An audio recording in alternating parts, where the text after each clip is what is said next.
So we've just had a fantastic time here at the launch of Arthur's Day 2010. Tanya Clark, the head of Guinness Marketing in Ireland, is here with me.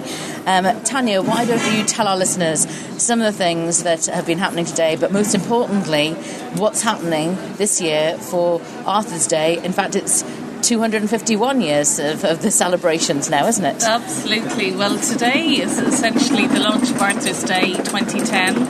On the 23rd of September 1759, Ireland will be kicking off a worldwide celebration to celebrate Arthur Guinness, the man himself, a remarkable man and a remarkable legacy. So today we had Pella, Natini, Snow Patrol and Heathers, all acts that are playing on Arthur's Day, performing live in Bruxelles here for the media, and in the case of Snow Patrol, exclusively for Facebook. So tell us a little bit about that, because it's been interesting to see what you guys have been up to in social media in the last year. You've got a Guinness Ireland page. I've seen that you've been doing some TV ads where probably only a 20-second spot, and the only call to action is coming over to one of your Facebook pages. Tell us what was behind the idea of getting exclusive footage there for Facebook. Well, we're just overwhelmed by the interaction our fans, want to have with the brand, both in terms of on Arthur's Day, but also on rugby this year. So we really feel it's our duty to provide great content, exclusive content for them, and give them the most kind of enriched online experience possible. So tell us about the process for doing that, because when you're working with bands and artists, there's probably a few of the things you have to think about in the process of publishing content and getting that content for Facebook.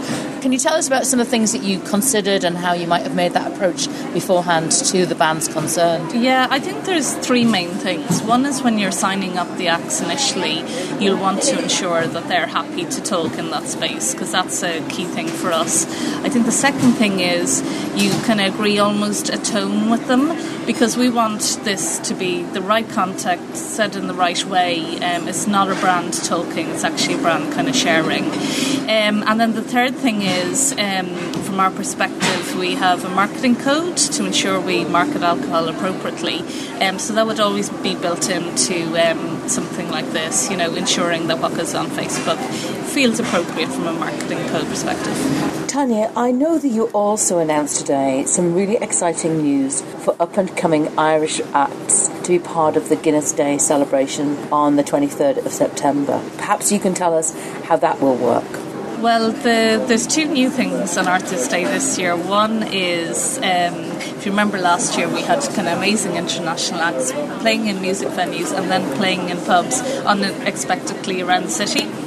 This year they're also going to do that in Galway and Cork, so that's the first thing. The second thing in terms of up-and-coming acts is every Thursday between mid-July and early August we're going to be showcasing great Irish talent in 100 pubs across the country to form the new lineup for Arthur's Day 2010. So 100 bands will be chosen to play in those pubs on Arthur's Day, come back essentially a month later, and 3 of them will be chosen to play on stage with amazing international acts in Galway, Cork and Dublin. So it's very exciting for them to get that kind of exposure.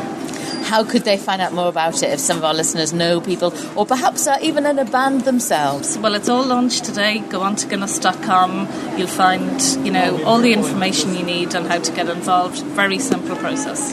Thanks so much, Tanya, for taking us through some insights behind Arthur's Day 2010 and also how you're using Facebook, and importantly for good news for both pubs here in Ireland and also the consumer if we want to be interested in live music, and of course for upcoming bands.